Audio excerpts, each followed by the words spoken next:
The sun was dying when Captain Elias Crane heard the children. He'd been sitting on the tilted deck of the Marrow, watching the sky bleed crimson and gold across the Atlantic horizon, when the sound reached him. Soft sobbing carried on the evening breeze. At first he thought it was the wind mourning through the broken mast. 12 years alone had taught him that solitude plays tricks on a man's mind, makes him hear voices in the crash of waves, see faces in the foam. But then he heard it again, clearer this time. Human. Elias rose slowly, his joints protesting. He was only 43, but the years had carved him hollow. His once powerful frame had thinned, his dark hair now streaked with silver, his face weathered like driftwood. He reached for the rusted cutlass he kept nearby, not out of fear, but instinct. Old habits died hard, especially for a man who'd spent half his life as a pirate. He limped to the ship's rail and looked down at the shore. 10 children stood in the shallows, their small bodies silhouetted against the dying light. They were soaked through, trembling, their clothes torn and dark with seawater. The oldest looked no more than 13. The youngest couldn't have been more than 5, clutching the hand of a girl who might have been her sister. They stared up at him with eyes that held more than fear. They held the desperate, fading hope of the drowning. "Please," the oldest boy called out, his voice cracking. "Please, sir, we need help." Elias's first instinct was to turn away. He'd spent 12 years building walls between himself and the world. 12 years learning to live with ghosts instead of people. The Marrow wasn't a sanctuary, it was a tomb. His tomb. These children didn't belong here, but he didn't move. "What happened to you?" he heard himself ask, his voice rough from disuse. The boy stepped forward, water sloshing around his knees. "Raiders came to our island 3 days ago. They burned our village, they killed..." His voice broke. "They killed everyone. Our families. We ran to the boats, but only we made it out. We've been drifting. We have nowhere else to go." The smallest girl began to cry, a sound so raw and broken it cut through Elias like a blade. He closed his eyes. Memories crashed over him like waves. The screams of his own crew 12 years ago, the smell of gunpowder and burning wood, the faces of men he'd led to their deaths because of his pride, his greed, his foolishness. He'd survived that night, but everyone else had perished. The guilt had been his anchor ever since, keeping him chained to this wreck. "Please," another voice called, a girl with dark braids and hollow cheeks. "We won't be trouble. We just need somewhere to sleep. Just for tonight. Just for tonight." That's what Elias told himself as he lowered the rope ladder over the side. Just for tonight. And then they'd move on. He wasn't a savior. He was barely a man anymore. The children climbed up one by one, their small hands gripping the frayed rope. They moved with exhaustion, their legs shaking as they pulled themselves onto the deck. When the last one, a boy with a bandaged arm, finally made it up, they all stood in a tight cluster, shivering in the wind. Up close, they looked even worse. Their faces were gaunt, their lips cracked from thirst, their eyes sunken. One girl had a burn mark across her shoulder. Another boy's feet were bleeding. "There's water below," Elias said gruffly, gesturing toward the hatch that led to the ship's interior. "And some dried fish. Not much, but it's something." They didn't move at first, as if they couldn't believe he was real. "Go on," he said, more gently this time. They shuffled forward, whispering quiet thank yous as they passed him. The oldest boy lingered for a moment, his eyes meeting Elias's. "Thank you, sir. God bless you." Elias turned away. God had abandoned this ship long ago. Below deck, the Marrow was a graveyard of former glory. The captain's quarters where Elias slept were still intact, but the rest of the ship was a maze of broken timbers, rusted cannons, and water-damaged cargo. The children gathered in what used to be the crew's quarters, a space large enough to hold them all but damp and cold. Elias brought them a bucket of fresh water from the rain barrel he kept on deck, and a small crate of salted fish. They ate like animals, tearing into the food with desperate hands. He watched from the doorway, feeling something twist in his chest, something he thought had died years ago. "What are your names?" he asked. The oldest boy looked up. "I'm Daniel. This is my sister Clara." He pointed to the girl with dark braids. "That's Thomas, Maria, Samuel, Grace, Benjamin, Ruth, Isaac, and little Lily." He gestured to the youngest, the one who'd been crying. Elias nodded.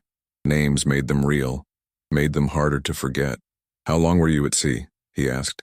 3 days, Daniel said. Maybe 4. We lost track. The boat capsized yesterday. We swam here. You're lucky to be alive. We don't feel lucky. No. Elias supposed they wouldn't. That night, he gave them every blanket he had and told them to sleep. He returned to the deck and stood at the rail, staring out at the black ocean. The stars were coming out, cold and distant. Somewhere out there, the raiders who'd destroyed these children's lives were still hunting, still burning, still killing. It wasn't his problem. He'd left that life behind. But when he closed his eyes, all he could see were their faces. Morning came with the sound of children's voices, and Elias woke with a start. For a moment, disoriented and half-dreaming, he thought he was back on the Marrow in her glory days, when the ship had been alive with the shouts of 30 men working the rigging, swabbing the deck, singing their crude songs.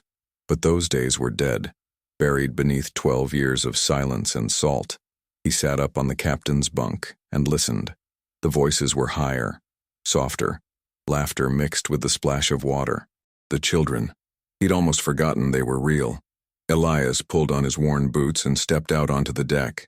The sun was already climbing, casting sharp light across the wreckage. And there, scattered across the tilted planks, were all 10 children.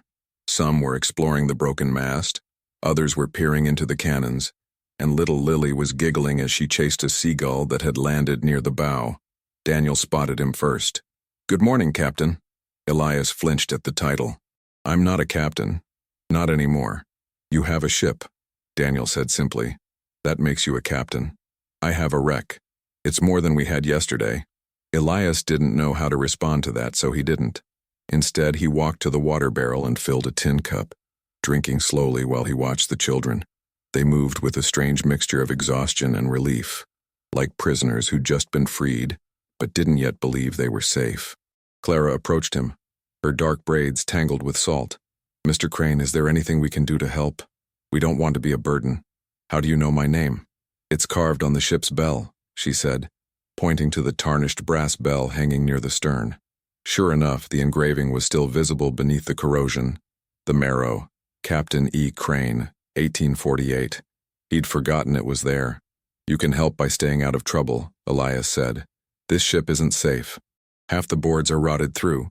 Don't go wandering into places you shouldn't." "We won't," Clara promised. Then, hesitantly, "How long have you been here?"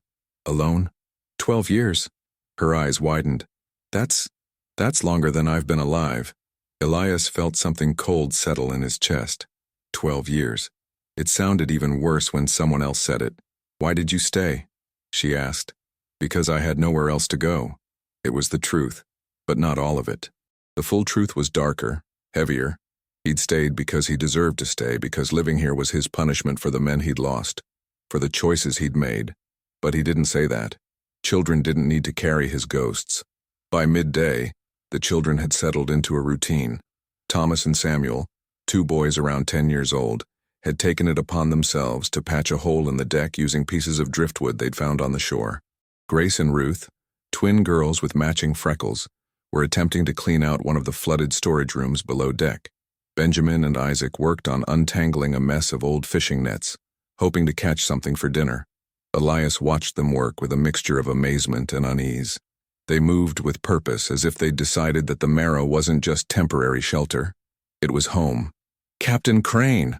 Maria called from the rail. She was the one with the burn scar on her shoulder, a quiet girl with sharp eyes.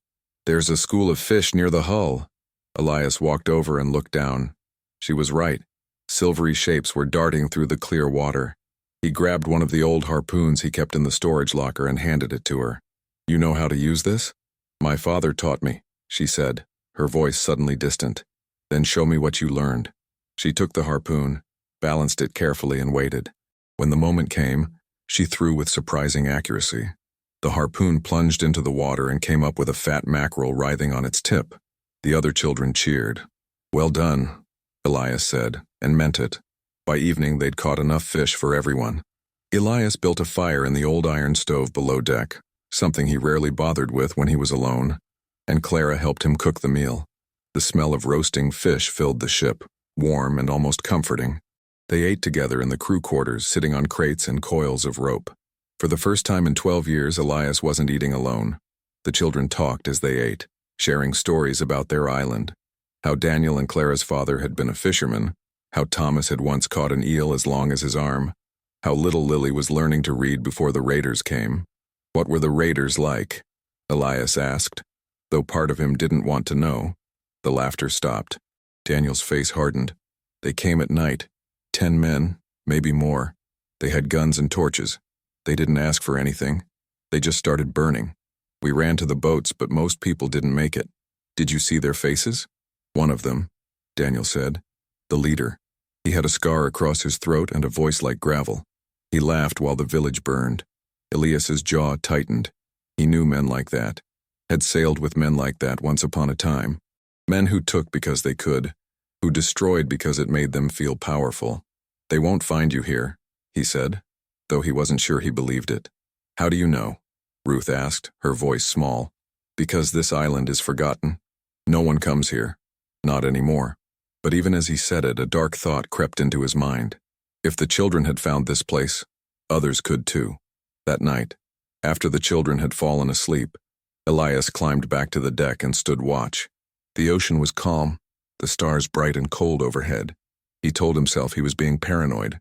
The raiders had no reason to follow 10 children to a forgotten wreck. But still, he kept his cutlass close. The days began to blur together in a way Elias hadn't experienced in years, where before time had moved like cold molasses, each hour indistinguishable from the last, each day a mirror of the one before. Now the sun rose and set with purpose. The children filled the marrow with noise and motion, transforming the ship from a mausoleum into something that almost resembled life. Daniel and Thomas had become expert fishermen, spending their mornings on the rocks near the shore with lines they'd fashioned from old rope. Clara organized the younger children, teaching them numbers and letters by scratching lessons into the weathered deck planks with pieces of charcoal. Grace and Ruth discovered a patch of wild berries on the island and returned each afternoon with their shirts bundled full of fruit. Even little Lily had found her place, appointed official seagull feeder and keeper of shells, which she arranged in careful patterns along the rail. Elias told himself he was simply tolerating their presence, that any day now they'd leave, move on to somewhere safer, somewhere with real shelter and real food. But 3 weeks passed, and no one mentioned leaving. And if he was honest with himself, which he tried not to be, he didn't want them to go. The children had begun to remake the ship in small, surprising ways. Benjamin and Isaac, the 2 youngest boys, had discovered Elias's old navigation tools in a locked chest and begged him to explain how they worked. He found himself sitting with them on the deck, showing them how to read a compass, how to chart a course by the stars. Their eyes went wide with wonder when he told them about the places he'd sailed. The Caribbean islands with their white sand beaches, the storms off Cape Hatteras that could swallow a ship whole, the mysterious fog banks near Newfoundland, where sailors swore they heard voices. Did you ever see a whale? Isaac asked, his voice full of awe. Many times. Once a humpback surfaced so close to the ship I could have reached out and touched it. Were you scared? Elias considered the question. No. The whales never meant us harm. It was men you had to fear. Men were always the real monsters. The boys fell quiet at that, and Elias regretted his honesty. They'd already learned that lesson too well. Maria, the quiet girl with the burn scar, had taken to helping Elias with repairs around the ship. She had steady hands and didn't talk much, which he appreciated. Together they patched holes in the hull using tar and scavenged wood, reinforced weak beams, and cleared out sections of the ship that had been flooded for years. One afternoon, as they worked to secure a loose section of railing, Maria finally spoke about the night her village burned. I was asleep when they came, she said, her voice flat, distant. My mother woke me up. She told me to run to the boats and not look back. But I did look back. I saw our house burning. I saw my mother standing in the doorway and then she stopped, her hands trembling on the rope she was tying. Elias didn't push her to continue. He knew that some memories were too heavy for words. She made sure I got out, Maria finished quietly. She could have run, but she stayed to make sure I got away. She loved you, Elias said. That's what parents do. They protect their children no matter the cost. Did you have children, Captain? The question struck him like a physical blow. No. I was always at sea. Never had time for a family. It was another half-truth. The real reason was that he'd been too selfish. too obsessed with treasure and glory to think about anything else. And then, after that final voyage, he'd believed he didn't deserve a family, didn't deserve anything good. "It's not too late," Maria said, and there was something ancient in her young eyes. "You still have time." But Elias wasn't sure he believed that. It was Clara who first noticed the change in him. "You smiled today," she said one evening as they prepared dinner together. She was cutting fish while he tended the fire. "Did I? When Lily showed you that crab she found, you smiled." Elias didn't remember smiling. He wasn't sure he knew how anymore. It was a very small crab. "Still," Clara said, and there was something knowing in her eyes that made him uncomfortable. At 13, she was old enough to see through his walls. "You're different than when we first came. Less what? Less ghost-like." The word hit harder than he expected. He turned back to the fire, jabbing at the coals with a poker. "I'm fine. You're lonely," she said simply. "You've been lonely for a long time. I chose to be alone. That doesn't mean it was good for you." She paused, then added softly, "My father used to say that people aren't meant to live like islands. We need each other. We're like ships, we need a crew to sail properly." "Your father sounds like he was a wise man." "He was." Her voice caught. "He taught me how to read, how to cook, how to tie knots. He said knowledge was the only treasure that couldn't be stolen." She wiped her eyes quickly. "I miss him every day." Elias wanted to say something comforting, but comfort had never been his strength. Instead, he said, "You honor his memory by teaching the younger ones, by keeping his lessons alive." Clara looked at him with surprise, then gratitude. "Thank you, Captain." "I'm not," he started but stopped. Maybe he was their captain now. Maybe that's what they needed him to be. "Your fish is burning," he said instead. Clara smiled and turned back to her work. That night, as Elias made his usual rounds on deck, he found Daniel standing at the bow, staring out at the dark ocean. The boy had grown thinner in the weeks since they'd arrived. They all had, despite their best efforts to find food. But there was a hardness in his posture that hadn't been there before. "Can't sleep?" Elias asked. Daniel shook his head. "I keep thinking about them. The raiders. Wondering if they're still out there. They probably moved on. Raiders don't stay in one place.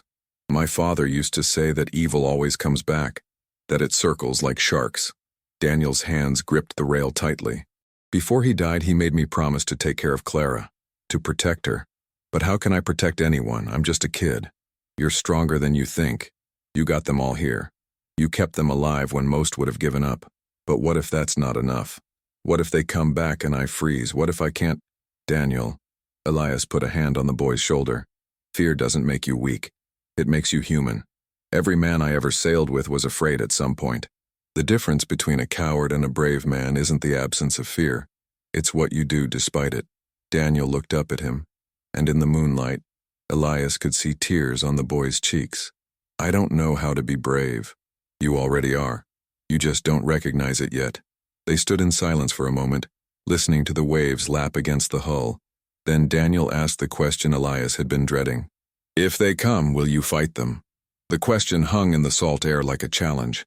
Elias gripped the rail, his scarred knuckles white. "I'm not a fighter anymore." "But you were. Clara told me she saw your sword. And there are gunpowder barrels below deck, old cannons. This was a pirate ship." "Was," Elias emphasized. "That life is over. What if it has to come back?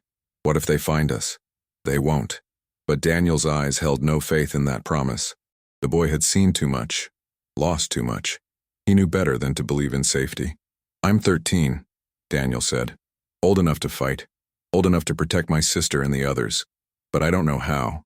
If they come, I'll be useless. We'll all be useless. Unless," he paused, "unless you teach us." "Teach you what?" "How to defend ourselves. How to use weapons. How to fight." Elias recoiled from the suggestion. "You're children. We're survivors. And we'll keep being survivors only if we learn to protect ourselves."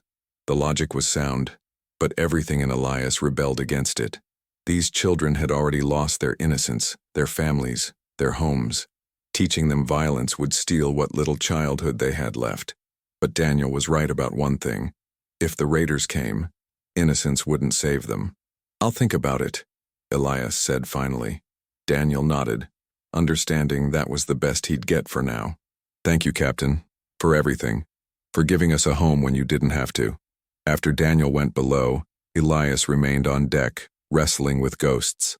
The man he used to be, Captain Crane, the pirate, would have already armed the children, turned the Marrow into a fortress. But that man had gotten his entire crew killed through arrogance and poor judgment. Could he trust himself to make better choices now? Could he protect these children without becoming the monster he'd spent 12 years trying to forget? The answer came 4 days later, on a morning thick with fog.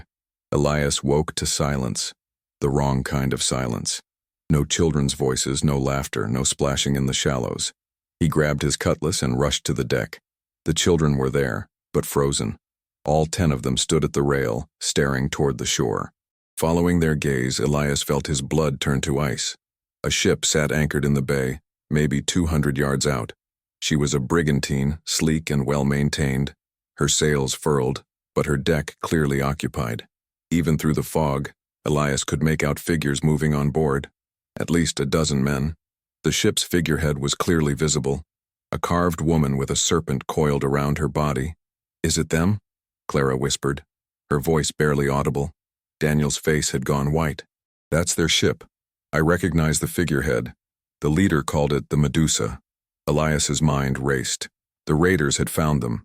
Somehow, impossibly, they'd tracked the children here. Or perhaps they'd simply been hunting these waters and stumbled upon the island by chance. Either way, it didn't matter. They were here. "Below deck," Elias commanded, his voice sharp. "All of you. Now." "But," Daniel started. "Now." They scrambled down the hatch, fear replacing the fragile peace they'd built. Elias waited until they were gone, then turned back to study the brigantine. A longboat was being lowered into the water. 6 men climbed down into it, armed with pistols and blades. They began rowing toward the island, toward the Marrow. Elias's hands shook as he gripped his cutlass. 12 years. 12 years he'd avoided this. Avoided violence. Avoided being the man he used to be. But Daniel's question echoed in his mind. "Will you fight them?" He looked down at the hatch where 10 frightened children were hiding. Children who'd lost everything. Children who had no one else. And for the first time in 12 years, Captain Elias Crane made a choice that wasn't about punishment or penance. It was about protection. Elias moved quickly, his body remembering what his mind had tried to forget. He descended below deck where the children huddled together in the crew quarters, their faces pale with terror. Little Lily was crying softly into Clara's shoulder. Daniel stood at the front, his jaw clenched, trying to be brave.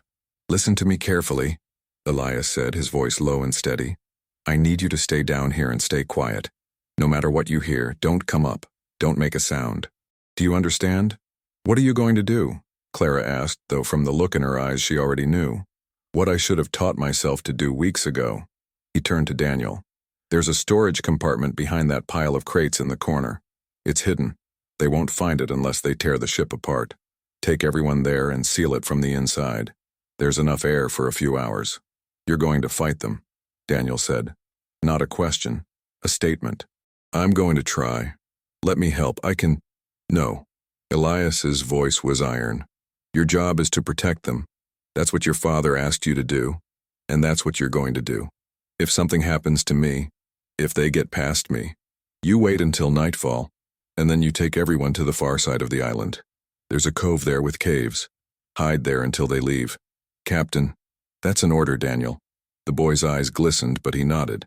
Clara moved to help the younger children toward the hidden compartment.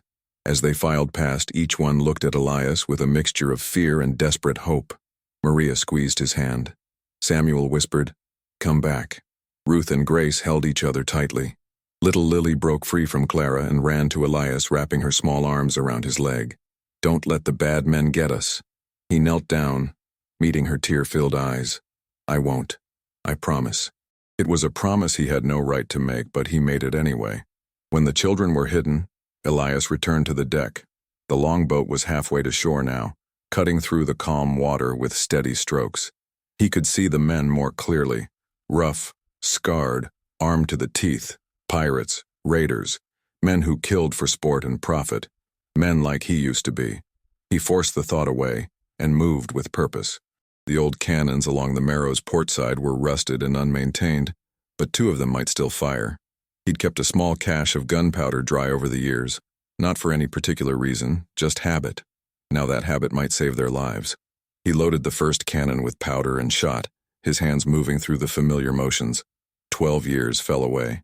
He was Captain Crane again, preparing for battle, calculating angles and trajectories. The second cannon he loaded with scrap metal, nails, broken chains, anything that would tear through flesh. When the longboat was 50 yards out, he lit the fuse on the first cannon. The explosion shattered the morning silence. The cannonball struck the water 10 feet in front of the longboat, sending up a massive spray. The men stopped rowing, startled. One of them, a large man with a scarred throat, stood up in the boat and squinted at the Marrow. "Ahoy the wreck," he called out, his voice like gravel scraping stone. "We don't want trouble. We're just looking for some children who ran away from their home. Have you seen them?" Elias didn't respond. He lit the second fuse. This shot was closer, close enough that the spray drenched the men in the longboat. The message was clear. Come closer, and the next one won't miss. The scarred man laughed, a sound like breaking glass. "So that's how it is. You're protecting them." He gestured to his men. "Row back. We'll handle this differently." The longboat turned and headed back toward the Medusa. Elias watched them go, his heart hammering. He'd bought time, but not much. They'd return with more men, more guns. They'd storm the ship, and when they did, he looked down at his hands. They were steady. That surprised him. After 12 years of isolation, of letting himself waste away, some part of him had remained sharp. The warrior wasn't dead, just sleeping. But was he enough? 6 men he might handle. A dozen? He'd be overwhelmed, unless he changed the terms of the fight. Elias spent the next hour preparing. He rigged ropes across the deck at ankle height, hidden in shadow.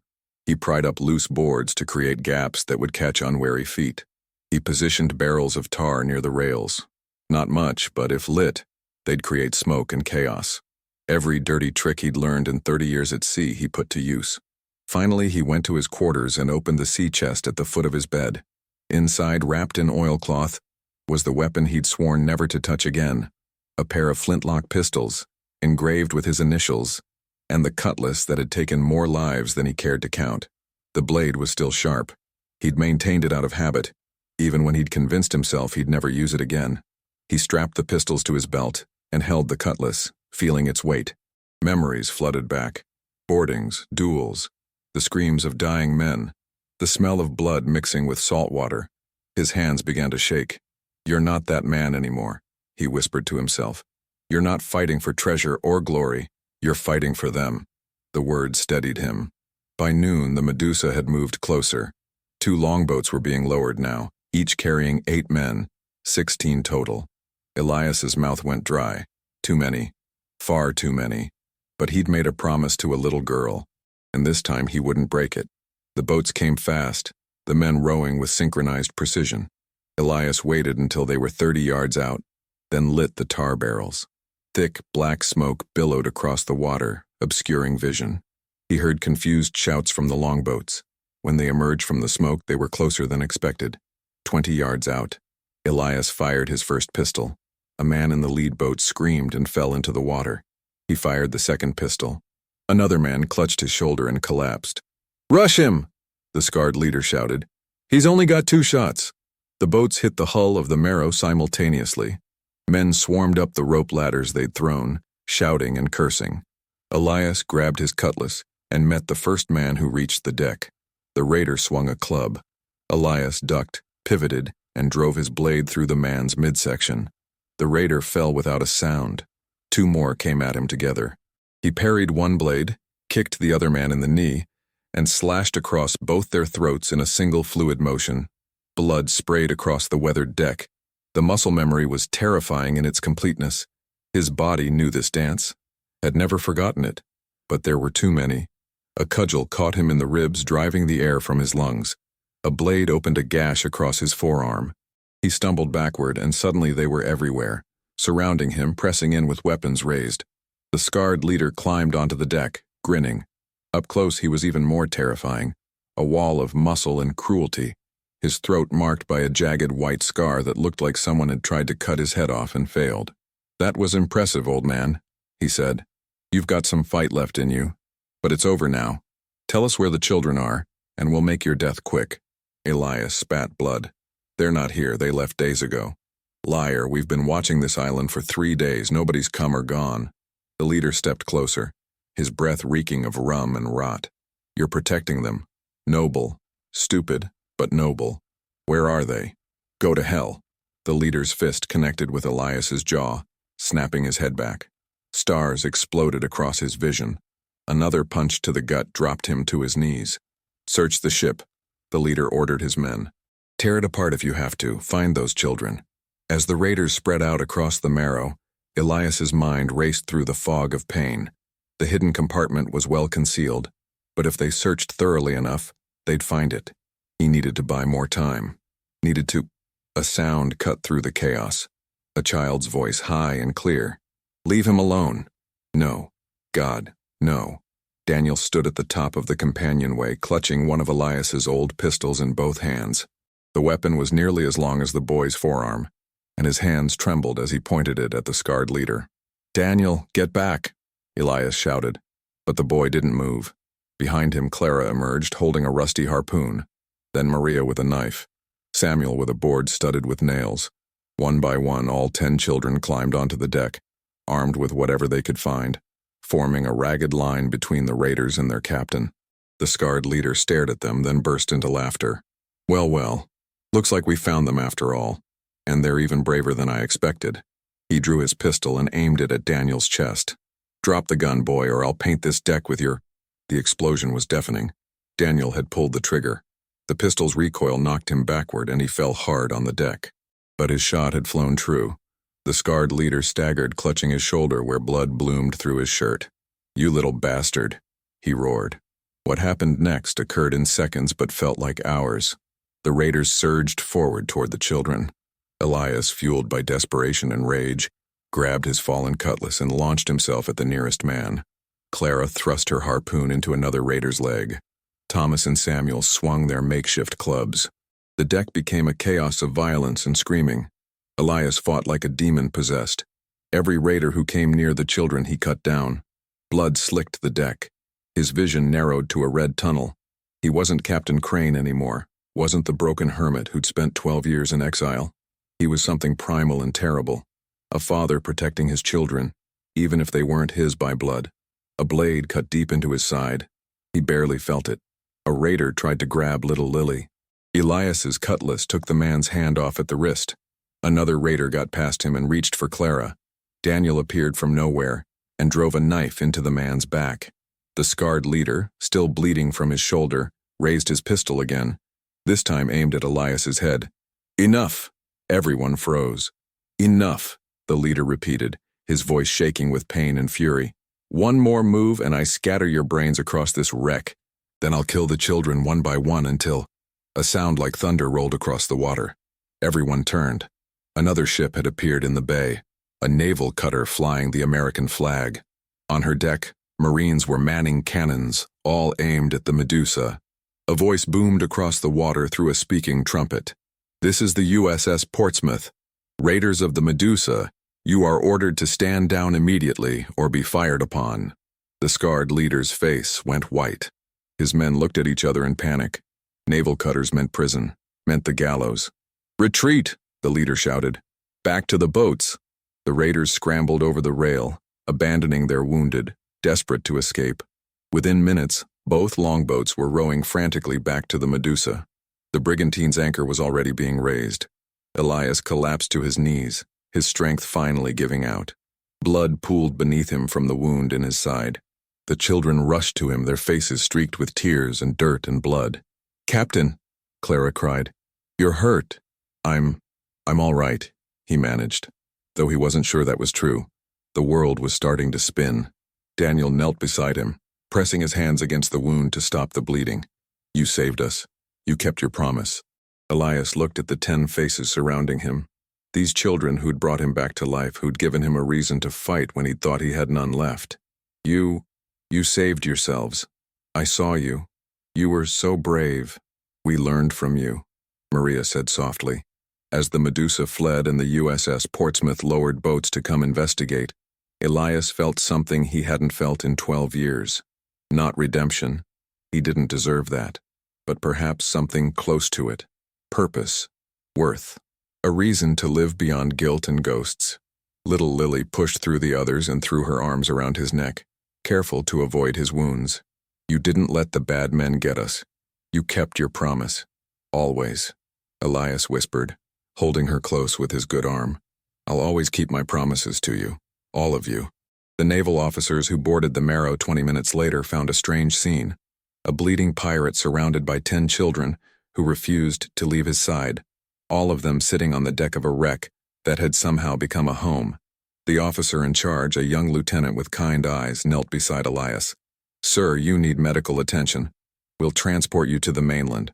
The children, Elias said, we'll take care of them too, the lieutenant promised. All of them. You have my word. As they carried him down to the naval cutter's boat, the children following close behind, Elias looked back at the Marrow. The old ship sat in the shallows, battered and blood-stained but still standing. Like him. Still standing after everything. Captain, Daniel said as they settled into the boat. What happens now? Elias looked at the 10 faces watching him. These children who'd given him back his life, his purpose, his soul. Now we go home. Where's that? Clara asked. Wherever we are together, Elias said. That's home. As the boat pulled away from the Marrow, headed toward the mainland and whatever future awaited them, the morning sun broke through the clouds. Its light fell across the water like a blessing, gilding the waves in gold. Captain Elias Crane had spent 12 years learning how to survive alone, but it took 10 children to teach him how to live.